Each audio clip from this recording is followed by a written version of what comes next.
Welcome to the Operation Game Night podcast, where the mission objective is to play more board games. Put your battle rattle on and mount up. Let's start the show.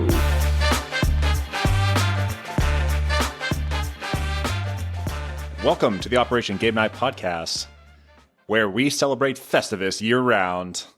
Today we're going to air some grievances. With me, as always, is the George Costanza of the podcast, Clay Gable. Wow. Yeah, I would definitely be a George Costanza in the Seinfeld world, unfortunately. But it's good to be here. Who is Jared in the Seinfeld world? Oh, he's definitely Kramer. Oh, he's the Cosmo Kramer of the group? Yeah. He'll just come barreling in. And we're waiting for him to barrel in one of these episodes. I don't know if I could be the Jerry Seinfeld. Maybe I'd be like the David Putty of the podcast. You got some real Elaine vibes to you. My little kicks. Yep. And just so you guys know out there, if you get some weird vibes, if there's an energy here, Jared is listening to us as we record this, but due to some babysitting it's not called babysitting. He's a dad. He's watching his kid, and she is not very conducive to recording a podcast. So he is here with us in moral support, listening to what we're saying. So yeah, you might feel him with us this week. And he's chiming in via chat, so we can read off of his comments on the chat. And he agrees with our choice that he is, in fact, the Cosmo Kramer of the group. I think he was agreeing with you being Elaine. I think I'm the David Putty. Got to support the team. Oh, probably. Anyways, today's Upward, we are going to debrief our weeks in gaming. We are going to fall in on the mission objective, which is we're going to talk about pet peeves in board gaming. Pet peeves with other gamers, pet peeves with publishers, pet peeves with just gaming in general, your friendly local game store, whatever it is. We're going to air some grievances. And then we are going to go over the fence and talk about what we've been doing outside of board gaming. So, Clay, jump in and debrief your week for me. I got a debrief that is more of a confession. I posted proudly on our Instagram about Unconscious Mind. I set it up. It was beautiful. I spent probably 2 hours watching videos of how to play Unconscious Mind. I read the rule book. I bribed my wife into playing with me and even convinced her to watch the 45-minute video. And we sat down to play this game, and I understood what to do, but it was just too much. We took 3 turns, and I was like, nah. Really? We shut it down because I don't know. I guess I'm just at a point now where I know myself well enough that I have a great appreciation for those complex Euro-y games and the way they try to integrate theme into these mechanisms and how all the systems are tied together. Like from a lover of board games, I appreciate that. And honestly, I probably enjoy reading the rule book more than I actually enjoy playing the games. Because really? To me, I was like, this isn't going to be fun. Like, I can do it and it will be an exercise for my brain, but I know at the end of the day, I'm not going to have fun. And I could tell Mary was not going to have fun either. Like, we were going to do it and we were sucking it up. And then I just had this epiphany. I was like, you know what? I don't get to play games that much. I am certainly not getting paid for this. So if I'm playing a game tonight, I want it to be something that I'm going to have fun with.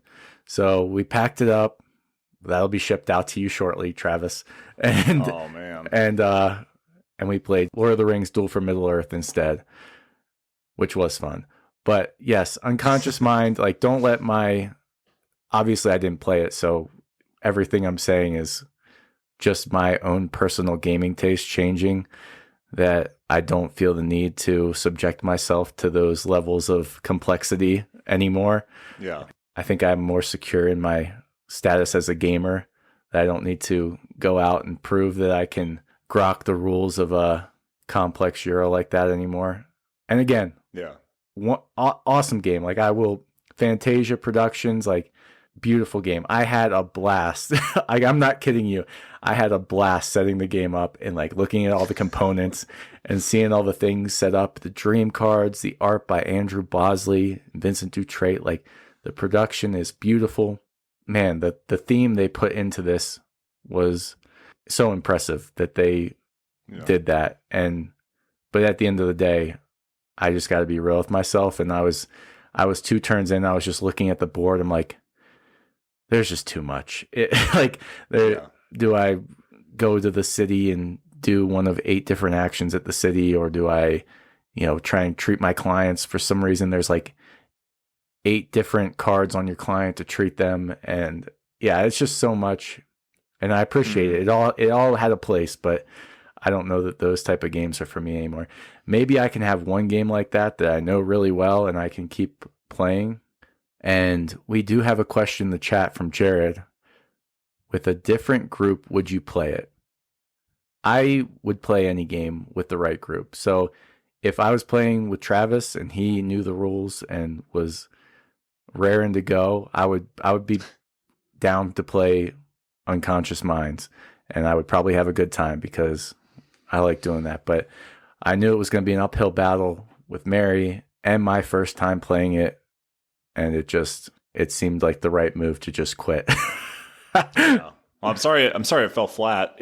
Was it like any specific mechanism? Was it too fiddly? Like what made you bounce off of it so hard? I just found myself just completely befuddled at what I should be doing.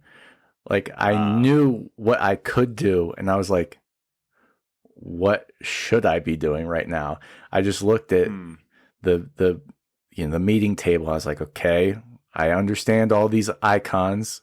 I can place my ideas, because again, it's great just to see what they come up with to integrate the theme, but you're stating your ideas on the little meeting table to take these actions and gain insights to help treat your clients. And I was just like looking around on my 3rd turn, like I don't know what this is all for. Like there is so much, like it's, and again, do not take what I'm saying as a review of any type, because I played 3 turns. My 3rd turn, I was like, this isn't going to be worth the squeeze, I don't think. And yeah, disappointing, because I really wanted to play that game, because I do appreciate board games and I appreciate the productions and the design and the rules they come up with to make these things come to life. I just don't have it in me to be that guy. Like, I'm not the brain burny guy.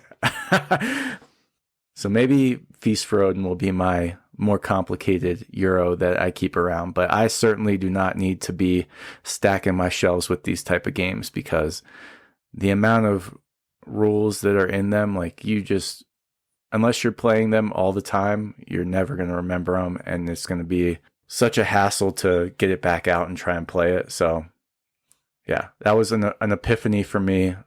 And again, I think I've just, in general, my tolerance for heavier games has been waning, especially since you and Jared have left. I just don't have that same muscle anymore. I can't remember. Is there a solo mode to that one? There is, yeah. Yeah, I have to look into the solo mode. I don't know much about it, but yeah, maybe that's the way to get it played, is just sit down or leave it on a table and kind of come back to it when you can. I hate to take it off the table because it looks so daggone good. Yeah, that's why you need a board game table. I know. Just keep it there.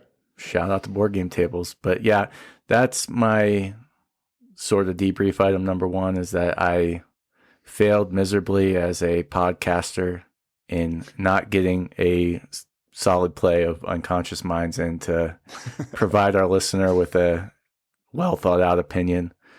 Instead, you just got my grievances about my own changing tastes. So that's that. Travis, did you have any success playing a game this week? I did. Yeah, I played Wild Duo. Got Wild Duo to the table as a Kickstarter that just delivered, designed by Kanat Watanata and Mitsuo Yamamoto. I'm butchering those names, I'm sure. But the graphic designer is Mark Durr. And I was pushed this Kickstarter because I had previously backed his Zoo Tycoon board game, which is pretty awesome. But Wild Duo is 5 miniature games in one box. Pretty cool. They're all themed around a different type of animal, and they are super fast to learn and play, to set up. Each one has its own separate board in the box. Each one has its own separate little baggie that contains the chips for that specific game. So set up and tear down is a breeze. It says that this game can play up to 10, but what they mean is you can have 2 people playing each of the games and then rotate, which I guess is 10 people playing, but kind of in parallel and not together. So misleading a little bit. Yeah. It's a little misleading. And so the goods is easy to learn, easy to play, difficult to master. It's almost like, I don't know, chess or something. Like there's probably some really deep strategy to these games that we have not figured out yet, but each of them has kind of an interesting mechanic where you're trying to take advantage of positioning your different chips on these boards in different ways. They all move different and behave differently to reach a winning objective. So the first one that they have you learn in the rule book is like tusk tassel or something like that. And it is about African elephants. And so you have this hexagonal board with all these crisscrossing lines, and every time the lines crisscross, there's an elephant token of a different color. On your turn, you take one of these elephant tokens and you move it the number of spaces equal to the number of chips in that stack, and it has to land on another elephant. On your turn, you can only move your color or stacks with your color elephant on top. And once no other legible move or allowable move can be made, the game's over, and you score points based on stacks of elephants that are 4 or greater. So you're kind of trying to outmaneuver. It's kind of like chess because you could have this huge herd in the middle. Not that it earns the owner any additional points or anything, but you can kind of position another stack outside the main ring that's like waiting to take that herd if somebody else moves on it. It plays super fast. We played it, I don't know, probably 4 or 5 times back to back to back. And there's 2 different variants for each of the different games in Wild Duo. So each game has 2-sided game board. One is typically like the easier difficulty, and then there's an advanced version. So the advanced version, for example, of the tusk tassel is there's neutral elephants on the board, and anybody can move herds that are owned by the neutral elephants. So if you might not be able to steal a herd, you might be able to move a neutral herd into position for you to take on a future turn. So that one's pretty interesting. There's another one with whales, with humpback whales, where you are maneuvering your whales on like almost a chessboard looking 5x5 grid. And every time they can move orthogonally or they can move horizontally. But when they move, that piece that you're moving slides all the way to the end. And so you have to move it as far in that direction as you can. It's like, I don't know, a queen or a bishop in chess. You have to move it except you have to move it all the way to the end as far as it can move. What you're trying to do is you're trying to end with your you have, 6 whales and 1 fish token. And the first person that can move their fish token to the center of the board wins. That one's pretty interesting. It's like, I kind of equated it to like back in the day, if you ever played any of the Pokemon games, there's always that puzzle where you're sliding the blocks on the ice and you have to like get the blocks to go down a certain hole or to like activate a button or something. And so you push the block and it slides in a straight line all the way. It's kind of like one of those puzzles where you're doing it against another person.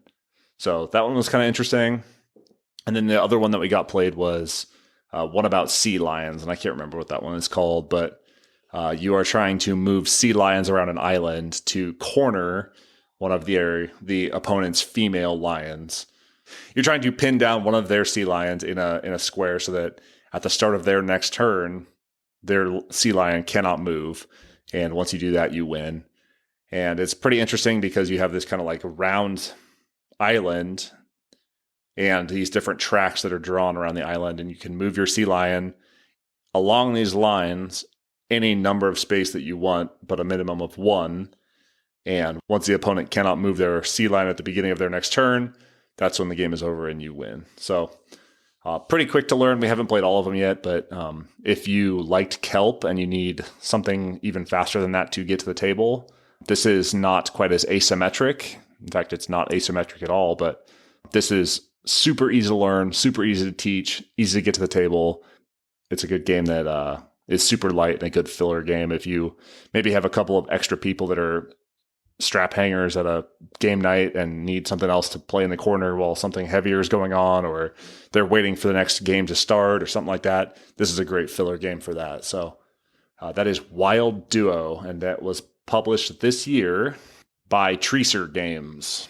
Okay, that is pretty intriguing. I like the sound of that. 5 little mini 2-player games in one box with a nature theme.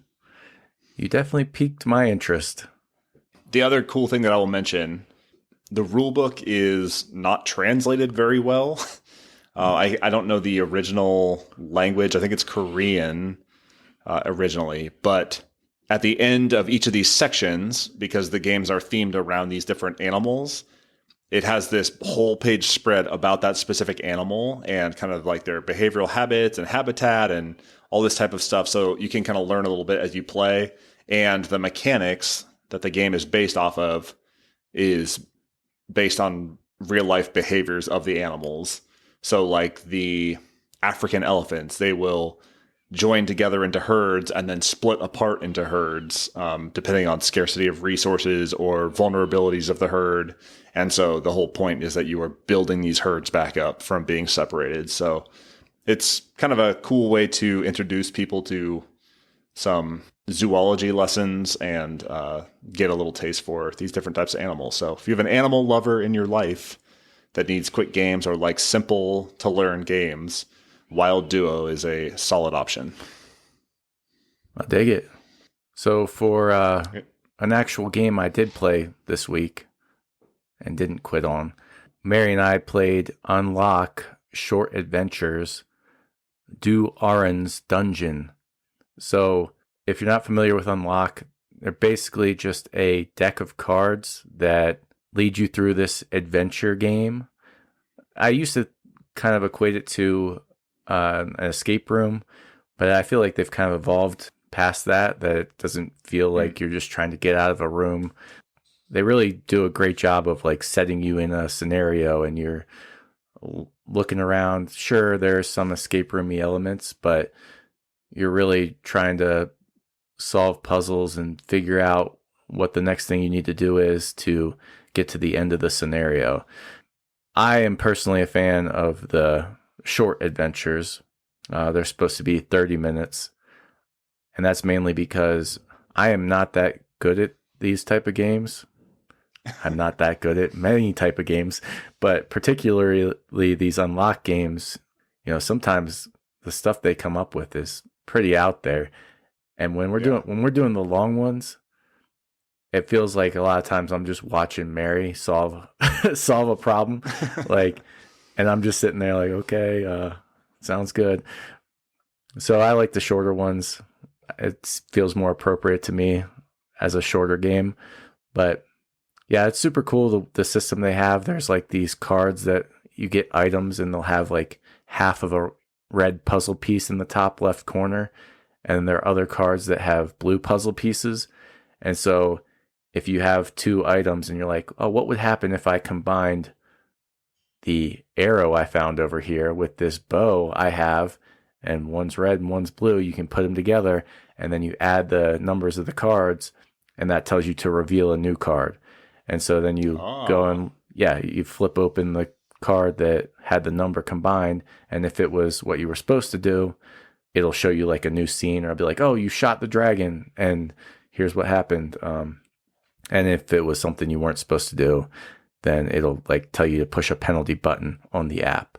So they are app driven. There's an app that has a timer, and there's these machines that you use. Like it's a super cool little system they've come up with. Like in this Doo-aren Dungeon, you have this machine that lets you like hold your phone camera over a card and like cast these spells that'll do like a blizzard or something. And so you see this, ghost come at you and you're like, oh my gosh, let me cast the fire spell real quick. So you hold your phone over that card and do the fire spell, and it'll either tell you that was the right thing to do, or, tell you, hey, cool, your magic doesn't work. So they come up with each of these like different games. They have all these different cool ways to integrate your technology with it. Yeah, I mean, we've played a ton of these, and I've seen a lot of different things, and they keep somehow iterating on it and coming up with unique ways to do it. I like them, but Mary loves them. I do not enjoy, like, sometimes it is pretty obscure what you're supposed to do next. And so you're just staring at these like 5 cards in front of you for what feels like an eternity. And you're like, okay, well, what would happen if I, put the edge of this card on the middle of that card? Does that make a number I can find somewhere? And you're just doing all this crazy stuff and you can't figure it out. And I get frustrated. And you can take hints on the app, but Mary doesn't like to take the hints because that detracts from your score at the end. So maybe if I was play by myself, it would be more fun because I would get stuck and just take a hint. But when these games are flowing and you're like figuring out what you're supposed to be doing, and they're like just moving along from card to card, and you're cruising through the scenario, it's a ton of fun, and it's surprisingly immersive. What they can do with just a deck of cards. I would say this is definitely like a 1 or 2 player experience. Trying to have more than 2 people crowded around this, like these few cards, trying to like figure out what's going on. It's kind of annoying. I did it once and I was like, I'm never doing that again. So I'm a 2-player max guy for Unlock. But yeah, if you've never tried Unlock, definitely pick up one of these short adventures. They're like, they come in a tiny little box and they're, $10 maybe. And you can pass them on when you're done with them. I think I sent one that Mary and I did to you in your little Gwen care package. So you sure did. Yeah. I sent you Unconscious Mind and you sent me Unlock. So yeah, even Steven. Yeah. Yeah. I haven't tried an Unlock in probably 10 plus years. And the last one we did was like the Haunted Circus one. And it was before they had such good app integration. I think it was just a timer and some hints. And so it's cool to see that they are continuing to evolve. Yeah, we've done so many of these. It's crazy. There's nice. Yeah, Mary always is down to play an Unlock game. So, and shout out to Unlock Kids. I know I mentioned it on the kids episode, but the Unlock Kids system is really great too. And my kids love getting into that. So check it out, Space Cowboys. Has Mary tried Box One, the Neil Patrick Harris board game? No. Have you? I have not, but I know that it's kind of like an escape room puzzle type thing in a box, and I think it's available at Target and Amazon and Walmart and stuff like that. It's pretty readily available. It's pretty low complexity, and it's got kind of the same systems where you're using an app-driven. It comes in a big box with a bunch of cards and different stuff in it, but it's like an escape room box that you're trying to solve. You should look into it. It was published in 2020 by Theory 11, and the designer is Neil Patrick Harris himself. No freaking way. Okay, yeah. I think I've seen it around, but yeah, I might have to check that out because Mary definitely. I've heard good things about it. Mary gets down with these type of games, and yeah. Also, shout out to the Exit games. Those are also in a very similar vein to the Unlock games. We've only played one of those. As big Go Green guys on this podcast, the Exit games are one-time use. So you like cut stuff up in those games, which was really fun. But the Unlock games, I like being able to pass those on after we finished them and know that somebody else is going to get the same experience out of it. So yeah, Exit games are cool too. If you hate Mother Earth. Yeah. And before we get off, Box One has a 7.8 rating on Board Game Geek. So solid. The people have spoken. Okay. Travis, you get anything else played? I didn't get a whole lot else played, but I do want to shout out two very important Kickstarters that are going on right now. No. One being the next Root expansion, Homeland expansion. It's got frogs and bats and skunks, and they've got some really interesting new mechanics. I'm not going to do a huge deep dive on them here, but if you're into Root and you care about the Root expansions and how they all interact, this is like right up your alley. Awesome mechanics, awesome new factions. Pretty excited to try them. The other one that I want to shout out is called Mad Kala, and it's by Druid City Games, and it is another entry into the Wonderlands War line. And this one is a head-to-head 1v1 card battler that uses Mancala mechanics and unique player powers to whittle down your opponent's health. It looks awesome. Pretty excited to try that. So those are my two Kickstarter shout-outs for the week. Daggone, man. I can't with this stuff because I just went all in on freaking Bitewing and their Knizia sci-fi trilogy. And then the next day I turn around and I got Root staring at me. Like, how I have to have some guardrails up on how much I spend on Kickstarter. And this, both Mad Kala and Root have been, I keep pulling up the Kickstarter page, looking at them. I'm like, no, Clay, you spent your November budget on your stinking Bitewing trilogy. So do not even think about it. But I keep thinking about it. And the draw is there for sure. But yeah, I don't know. Yeah. I will end up with all the Root factions one way or another. Yeah. Whether it's on via Kickstarter or in 8 years when it's in retail. It's just hard because like I missed out on the Underworld expansion. I think they had like just shipped when I was really starting to build up my Root collection, and it was really difficult to find a Underworld expansion that was retail priced, and that was a huge pain in the butt. So, man, these two Kickstarters are really staring me in the face and staring in the face of my no game procurement promise. So we'll see. We'll see. Be strong. Let's move to the mission objective. So, because you are the George Costanza of the podcast, and I am either Elaine and or David Putty, we are going to air some grievances in Festivus celebration, and we are going to air some grievances about the board gaming hobby, about board gamers, about publishers, about our friendly local game store, whatever it is. We've got grievances to air. So, Clay, go ahead and air some grievances. What are your pet peeves in the gaming hobby?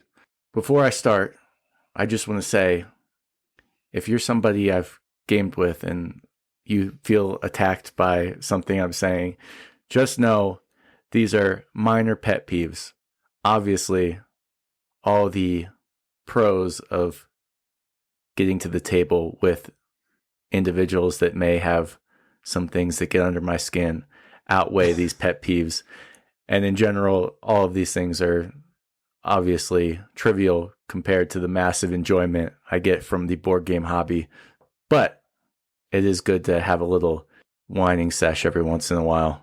Yeah, and obviously this is a hobby that we love and we continue to go back to, so it's not like this has driven us away in any way, shape, or form, but these are just things that kind of grind our gears a little bit and maybe provide a little bit of friction to our gaming experiences. So, Clay, hit me with your first grievance. Yeah, so what's the deal with big boxes for these little card games? I mean, give me a break. I'm looking at Point Salad. It is literally just a deck of cards, and it's in a box almost as big as Gloomhaven. Like, why? I get why they do it. You know, the economics of producing a board game, even if it's just a card game, if you stick it in a tiny little box, one, people probably aren't inclined to pay that much for it if it's in a tiny box. So you put it in a big box, people think maybe I should spend more money on that. And two, it takes up more space on the shelf when people are shopping. So I get it. But as somebody that has a ton of games, I don't need a deck of cards to be in that big of a box. Like, I'm sorry. And they go to great lengths to make you think that they've done you some enormous service by putting this insert in that just has a little divot for you to put your cards into. So that is my first pet peeve to the game publishers out there, is sticking a card game. And it doesn't have to be just a card game. I've seen it in plenty of other games where the box is far bigger than it needs to be. And shout out to those companies out there fighting against that, such as Devere has been putting out some amazing big games in small boxes. Oink is fighting against that. They get all this stuff crammed in those tiny little boxes against all odds. Button Shy. All play. Yeah. So there's some publishers out there that are doing right by it, but also if you're out there and you're thinking, hey, I got this card game, how can I put it in the biggest box possible? Please stop. Travis. Yeah. I wonder how much of that is also like when it goes to retail, they want it to stand out amongst the other games. Because you go to like the card section in game stores and it's like decks of cards and like Uno and stuff like that. And they want it to like they want it to be considered like a real board game. So they just put it in a larger box just so for shelf presence. Yeah. No, there's definitely reasons to do it. And again, it doesn't stop me from buying them. So I can't complain that much. My first grievance. What's the deal with publishers that have 1,000 chits or cards or whatever it is in their boxes and don't give you enough plastic baggies that makes sense for the way you would organize them? Or what's the deal with not having any sort of dividers in games that have 1,000 pieces in it? I'm looking at you, Druid Cities Games and Wonderland's War. The organization for that box in particular makes no sense to me. There's like a giant divot in the middle, a little cardboard insert to a cardboard box, and then you've just got 1,000 little baggies floating around. They give you plenty of baggies. I'll give them props for that. But there's no logical way to organize any of this except for pull that cardboard thing out and just have all these baggies floating around in this bigger box. Recently, I procured a copy of Cthulhu Wars Duel. It's 2-player Cthulhu Wars. It's got a super thick rule book that I have not worked my way all the way through yet because it's very long. But there's literally no sort of organization in this box. And I know that they charge a lot for these games, and there's no way to organize it. There's like little chits and cutouts and things like that that just float, and they don't give you any plastic bags. People are spending $70 on these games, and they don't give you any plastic bags. I know that it's super cheap to go out and procure 100 of them for $5 or whatever it is for these little token organizer bags.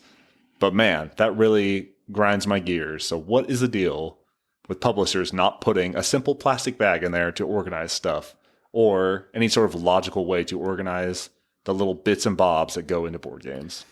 You know what's worse? The most insulting thing are those like those cardboard wannabe inserts that they throw in there, and it's like just immediately rip those out. But more on the insert. What is the deal with having an insert and then not telling you how to use it? Sure. Oh, yes. I'm a pretty smart guy. Well, I mean, I know on this podcast, a lot of times I make it seem like I'm the dumb one of the group, which probably is the case. But I can usually figure out where things should go. But if you're a huge game and you give me this nice insert in the box, but don't tell me how to use it, I spend a lot of time trying to figure out, okay, does this deck of cards go here? Where do the baggies of stuff go? And it's simple. I mean, shout out to Stonemeyer Games. They will put on the side of the box, here's how you should store everything in the box. Yeah. Beautiful. Love it. Nice touch. Unconscious Mind had the same thing. They have on the outside of the box, they have a big diagram of how all the content, including expansion, should be put in there. So, ooh, love it. You can do it. Just take the time to help us out, because at the end of the day, gaming is hard, right? Like, it is not a turn on your PlayStation and start playing type of thing. Yeah. Like I literally spent hours just learning how to play Unconscious Mind, and then probably another hour setting it up. So if you can ease the pain of any of that for the players, you're gonna go far.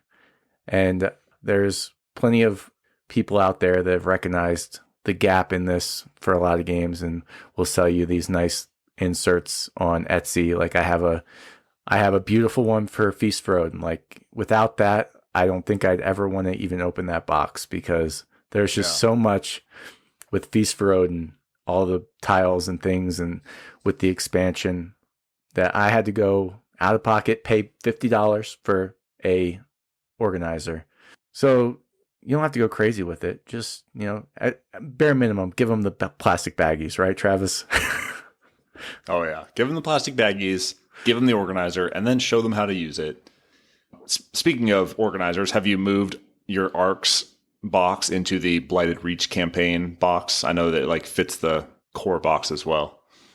I don't have the Blighted Reach. Oh, I'm just a basic boy over here. Wow, you showed great restraint in this Kickstarter. That's great. It's a constant battle. And it's a much bigger box, and it fits both the core game and the expansion. So that's nice. Yeah, I was also going to shout out, since some publishers are doing it right and actually show you how to use stuff. I was going to shout out the Everdell Complete Collection box. Has all these little individual trays.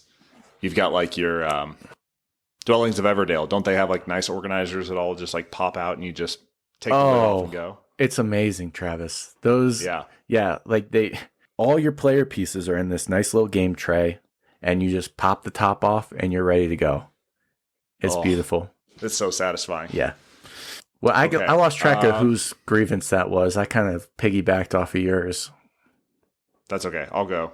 This is actually prompted by Amanda from Empty Nest Board Mama. But what is the deal with math trades? That system is archaic and terrible. And there are so many people that are missing out on the opportunity to participate in math trades because that system on Board Game Geek is so hard to navigate. You got to use these external links that send you another website. You can input your wish list, but then once you come to trading, it's not very well explained. There's no tutorial. It is so difficult to navigate, and I have missed out on several trades because the math trade system is so terrible. Yeah, I hate it. I'm pretty upset that you marketed me as an expert in math trades. Poor Amanda's going to get a pretty rough tutorial here, because I only scraped by the skin of my teeth in that one that I successfully executed. But yeah. Well, that's one more than Jared and I have done, so you are the expert. I am the Operation Game Night expert in math trades, for what it's worth. But yes, I was absolutely gobsmacked when I opened up that website and was like, what? Have they not updated this thing since the internet came about? You're half expecting to hear the DSL dial-up tone as you log onto this website. It feels like it. I don't know if that's... Yeah. Anyway, math trades. I'm about to go at some people now. So what's the deal with people that are obviously not interested in hearing you teach the rules, and they say things like, we'll just learn as we play? And you're like, okay, that sounds good. And you start playing, and then you bring something up that you didn't cover in the rules because they didn't want to hear the rules. And well, I didn't know that. I'm like, well, how would you know that? I didn't get to tell you the rules. And even worse, maybe not worse. That's probably worse. But also when you actually know you told somebody the rules and you remind them during the game and they're like, you never told me that. I was like, pretty sure I did. Yes. Yeah. And they get adamant about it. We have a member in this household that is self-admittedly never listening when rules are read at them or taught to them. But then when something comes up that might help me or hurt them in the end game objectives of the board game. Then all of a sudden it was like, oh, well, you never told me that. Oh, you changed the rules. Yeah. Oh, yeah. Pet that peeve. happens a lot. What's the deal with game stores only catering to Magic the Gathering and Warhammer players? I mean, Yeah, that's true. You go in there sometimes and you can tell the staff does not care about the tiny board game collection they have. They are just hanging out by the card case, waiting to sell the booster packs and get all the money from all the Magic players. It's just disappointing when you see a game store and you can tell that they're not there really for the board games. They're there for the collectible games. They're going to make them the money, which who can blame them? I mean, there's a lot of people that spend a lot of money on collectible card games and Warhammer. So you got to cater to your audience, but it is disappointing when you go into a store and you capitalism again, big boxes for small games and game stores selling to their target audience. How dare they? Yes. How dare they try and make money? Yeah. But that's like rule number one of like starting a game store is like, if you're going to stock Magic the Gathering cards and not be strictly board games, like you have to hire specific experts for Magic the Gathering and Pokemon. And like, especially now that collection has gotten so crazy, that's become such a heavy focus of all of these traders that will like sell you in an individual card for like $10, $20, whatever it is. And it's not about booster packs all the time anymore. So you got to have those like real niche people that can service that community. It's really, it's not frustrating. Like it's not no skin off my back, but yeah, when it comes at the expense of the other board games that they could be stocking, that's when it gets frustrating. Yeah. And because they're hiring those people to cater to the card game fans, when unsuspecting Jared walks in and asks for a recommendation about a board game, and they're like, yeah, I heard Catan's good, you know? And so, you know, you just don't have people that are that well versed in board games that are working the store that can help people who are like interested in getting involved in the hobby. I'll put on my feminist hat here. What's the deal with board games being largely marketed for, produced by, designed by, and sold by straight white men? Yes. There's very little representation out there for females or people of color in the industry. And I think there's definitely room for everyone to get to the table and not just the straight white men. So shout out to diversity. Thank you, Jared, for the DEI. Preach. Yeah. So if you're a woman or LGBTQ or whatever it is, there's plenty of room for diversity in gaming. So get out there. There's a spot at the table for you. Yep, from the Straight White Man podcast, we we stand with the fight for equality in gaming and everywhere. Yeah. Yeah. And Stonemaier Games, man, I know I watched Jamie's videos, and I mean, it was kind of a big move. He went out and for viticulture, at the start of the game, you always start with a mama and a papa card.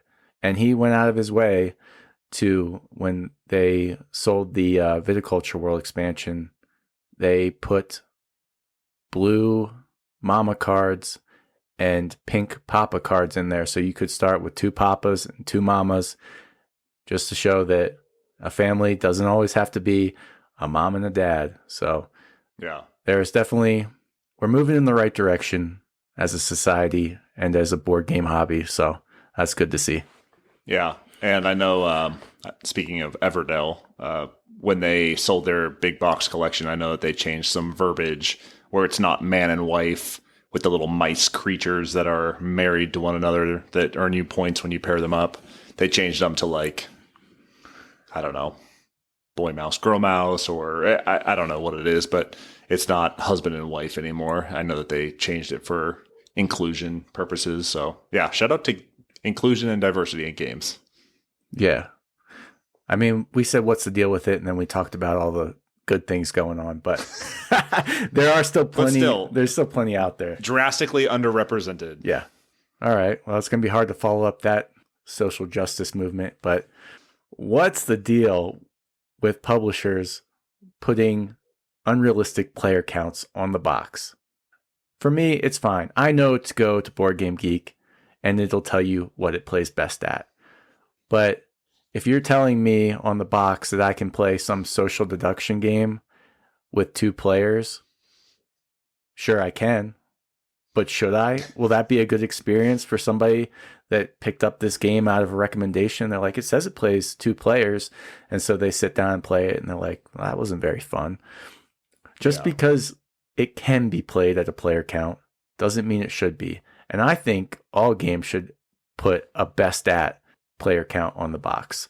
So I like that. Yeah. I mean, there are some games you should not play at 6 players, even if it tells you can.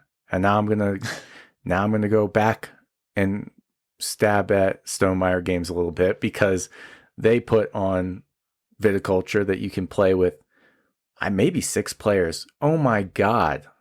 I do not want to be playing viticulture for 4.5 hours. Like at 2 players, it's like an hour and a half. That's good. At 3 players, you're pushing into 2. Anything over that, no thank you. And six is egregious. Like nobody should be playing viticulture at 6 players. Yeah, I just fact checked myself. It says 6 players. Wow. Yeah, I can't imagine a world playing viticulture at 6 players. But even if you're gonna say it can be played there, I think if you are a publisher and you've done the research and you know you've play tested the game, you know what it's best at, you know what the ideal player count is, just put it on the box. Now that may, again, capitalism. It behooves you to appeal to the widest range of people and play counts as possible to sell more games. But I think throwing a best at player count on the box is moving in the right direction because, I hate to see people pick up a game and then play it in the wrong circumstance and then have a bad opinion of it. Oh, yeah. On the flip side of that, what's the deal with publishers that shoehorn in a solo mode on the tail end of a Kickstarter just to sell it to solo players? Because as somebody who appreciates a good solo game or solo campaign or a solo version of whatever board game, some of them are really terrible and quite difficult to play and just not straight up not fun. So yeah, don't shoehorn solo modes into every single game, especially those publishers that are going straight to Kickstarter. Yeah, if your solo mode is play it 2-handed, boo. Yeah. Or some of the automation or some of the dinky things. I don't know. There's good ways to do it and there's bad ways to do it. And most of the time they're not great. So, all right. What's the deal with every publisher going straight to Kickstarter nowadays? I know that you're going to raise a whole bunch of money. And especially if you pack 1,000 miniatures into your game, you're bound to get funded and have all of these stretch goals that are going to go on forever. And you're going to ship the game 3 years from now. But man, it is so frustrating that every single game has to go through Kickstarter first, because I think you would have some publishers or some games that would sell just as well through word of mouth and through people on the internet talking about games that are really good and stand out that don't have to go to Kickstarter. And I know that it helps upfront some of those costs, but it's really frustrating when you have this brand new game that's released and designed and everything's good, and then you have to wait 2 years after you back it to actually get the game in your hand. So that is pretty nitpicky, but it's really frustrating to me that every single game now has to go through Kickstarter. Yeah, I mean... Or GameFound. Crowdfunding has its purpose, right? It's supposed to help people that don't have the money to complete a project. But now it's just a pre-order system for games in the future, and pretty much putting all the risk on the buyers instead of the publishers. So yeah, I hate Kickstarter. I literally I love what it was supposed to do, but I am so, maybe I'm just not patient in this Amazon Prime world, but I get so excited when I see a Kickstarter and then I look at when it's going to be delivered. And I'm like, it's not even worth getting excited. Like I'm literally about to just spend $200 on some ramped up deluxeified game that I'm not going to get for 2 years when I could just spend that money on a game that's available right now. And that's kind of where I'm at with this like Root and Mad Kalla thing. I'm like, yes, I'm super excited about it, but I would rather spend my money on a game I could play now. And hopefully in 2 years, I'll be able to pick up that expansion to Root at the game store. But man, it is exciting when they deliver. I'll tell you what. Oh yeah, showing up every other day. Yeah. And on the flip side of that, all these publishers, they'll have the core game that is, super cheap or whatever. They have deluxeified versions that are crazy expensive. But then some of the stretch goals or the things that they're adding on are just, I understand that it's to incentivize them spreading the word and to get more backers. But it's so frustrating when they have things that are ready to go and be included that then are not included. Or they say that they're going to, give it to you later once they have more money. That is so dirty, and I hate that. Like the Mad Kalla version or the Mad Kalla Kickstarter, props to Druid City Games because they have all of these deluxeified components and additional cards and neoprene mats and additional characters and stuff that they're just including for free right off the bat. The base game of Mad Kalla comes with a neoprene mat that fits in the box. No. Yes. I'm going to fact check you on that. Some people do it right. Some people do it right, and others do not. What's the deal with not having player aids? Come on. I love player aids. When I see player aids in a game, my heart sings. And they can't be that complicated to produce. You have to print 4 extra cards in most cases to get 4 player aids for the players. Just to lay out, hey, this is what your turn should look like. That way, while people are waiting for their turn, they can look at their little card and have an idea of what they're supposed to do. And you're not constantly passing a rule book around to try and figure out the basics of a game. It seems, I'm not a game publisher, but it seems like such a minimal thing to throw in there that makes gameplay so much smoother. I mean, Arcs has player aids that are like a pamphlet. They made a pamphlet player aid for each player, and it was great. Like, I mean, everybody had their own like little mini rule book there, and they could look at, okay, what happens when I take a build turn? Oh, how many dice do I get to do in combat? And yeah, it just makes it so much smoother. Again, gaming is hard. Anything a publisher can do to make it a little easier on the players is going to go a long way. Or Druid City with Wonderland's War has the flow chart. I love the flow chart. That flow chart is baller. And I'm going to read you this straight from the Kickstarter. Fully stretched. Why no stretch goals? From day one, we want to unlock all the stretch goals that would have normally been trickled out over the course of the daily reveals. We wanted to put our best foot forward, show you the best version of the game from the start. This lets you back it worry-free. Then you scroll way down. What's in the box? 24 character cards, premium chips, a dice, neoprene, stitch-edged neoprene playmat, health counter reference cards, player reference cards, doubler shards, normal shards, first player token, commoner cards, a custom tray that fits everything in the box, and a rule book. For $45? For $45. That's outrageous. I'm going to have to look at this myself. I believe you, but I don't believe that. You're talking about premium chips, a neoprene mat, and all that stuff you just mentioned. $45. Yeah. And then, they have premium chips, linen finished cards and rule books. They're already expanding with additional characters. They're giving you a Caterpillar expansion. And then they actually just did this cool thing, since I was kind of following the campaign.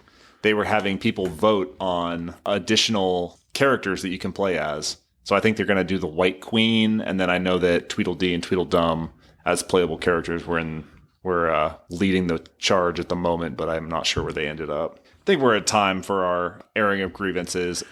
So we're going to take a quick break for some feats of strength, and then we'll be back to go over the fence. Alrighty. Okay, let's move on and go over the fence. Clay, what have you been doing besides board gaming? Again, board game adjacent, probably. And I shared it to our Instagram story for Operation Game Night, is I have been spending time trying to organize all the Marvel United crap that I have.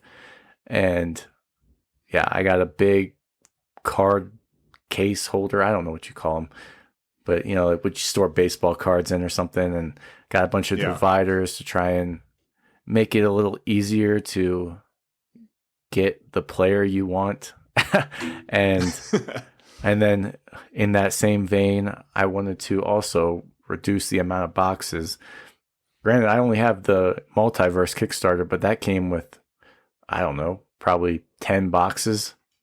And at this stage, I now have that card box with all the cards for the villains and heroes. It's like a 4 lengths wide, so it's a pretty big box. But all the cards are in there. Eventually, they will all have dividers. Right now, it's just the heroes. And then I have like a little fishing lore holder that I have all the tokens in. And then I have one regular Marvel United box that is holding all the locations, villain dashboards, and rule books. And then I have just the huge like mega box that came with all the Kickstarter add-ons.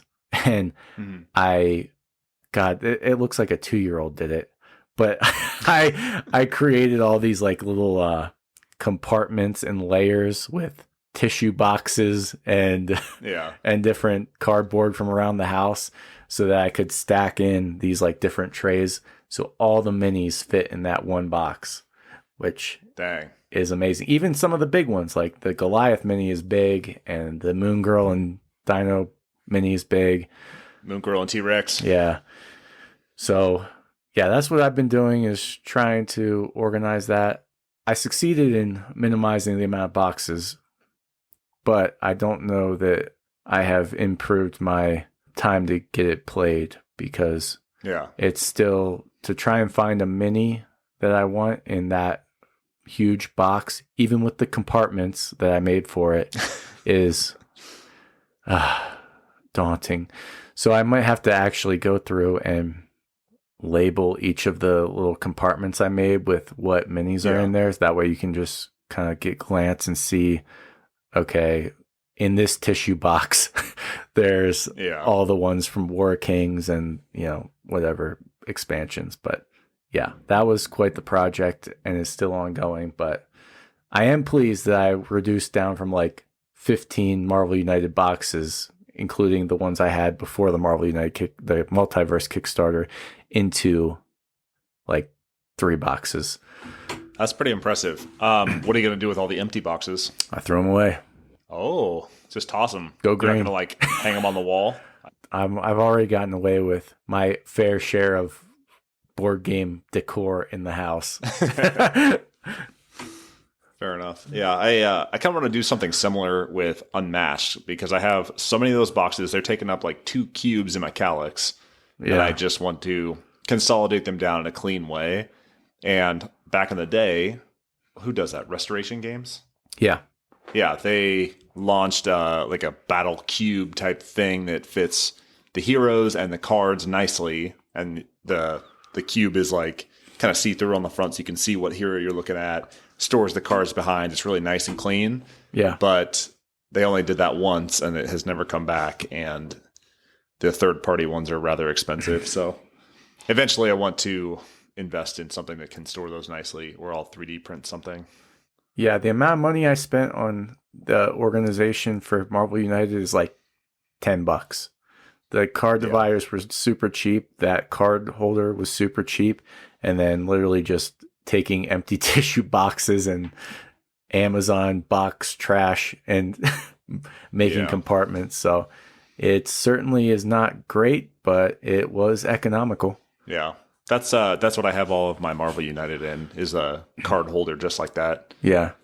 And it does okay for what it is, but it's probably not a long-term solution. They have like some really nice laser cut engraved like wooden boxes that fit all that stuff, but maybe someday. Someday. What's your over the fence, Travis? My over the fence is also board game related. I've been watching some board game movies lately. So, well, not all board games, some tabletop games, but the first is the new Dungeons and Dragons movie, which was actually really great. Yeah. I was really surprised at how good that was. Star-studded cast, decent enough storyline, easy to follow. You don't need any background knowledge on what Dungeons and Dragons even is. There's tons of nods for people that are huge fans, but you don't have to be somebody that's played Dungeons and Dragons since the 50s or when did it come out? 60s, 70s. You don't need to have played Dungeons and Dragons before to appreciate it. And yeah, great story. Then I watched Jumanji, the original with Robin Williams. And that movie holds up. It's great. Some of the CGI is pretty terrible at this point. Like the little monkeys and stuff just look bad. Oh yeah, we tried to watch. So much fun. We tried to watch that with the kids like a month ago, and they were scared. They were like, "Oh my god, this is horrifying." That's like that. It's pretty legit scary. Like the lion is like chasing them through the house, and like the stampede part, like everything in the house starts to shake, and then they come bursting through the bookcase. It's amazing. Yeah, they were not up for that level of terror in their lives just yet, but yeah. Then the third one that I just watched today actually is called Family Pack on Netflix. And it is a French movie that is about or loosely tied to the werewolf social deduction game. Oh. And it's about a family that is sitting down to play werewolf, and they don't get sucked into the game, but they get like transported back in time, and they are in a real life version of werewolf, and it was just okay compared to the other two. It did not really hold a candle, but it was still fun, and it was cool to see them try and adapt a social deduction game into a movie like that. It just didn't have any of those like tense moments at all, and they kind of like skirted the rules of what the game normally is anyways. So yeah, if you're into werewolf and you know anything about that franchise, it's called Family Pack on Netflix. It's originally a French film, so they are speaking French with English subtitles, but there is an option for a dub if you would rather listen to it in English. Interesting. The kids could handle that. It's got like werewolves in it, but like they're all practical effect werewolves, so they're like people in big werewolf costumes. So, have you seen Game Night with Jason Bateman? Oh yes, I have seen that one. That one's pretty good. Yeah, I love Jason Bateman. That one's probably more tense and like real social deduction than anything else, right? Yeah. Or than this werewolf movie was. But anyways, that was my over the fence. Is those three movies we've just been holding down the fort here. Hey, well, it's been great getting those things off my chest here. Thank you, Elaine. Aired some grievances. We sure did. That's all for this week's episode. If you are enjoying what you're hearing, go ahead and give us a shout out on social media, or just tell a friend about it. If you're liking what you're hearing, tell somebody, give us a reference, and have them come join the fun. We want to hear from you, and we want to grow our community. So go ahead, tell your friends if you're enjoying the podcast. And until next week, I have been Travis Smith. He has been Clayton Gable. And we're out of here, buddy. And we're out.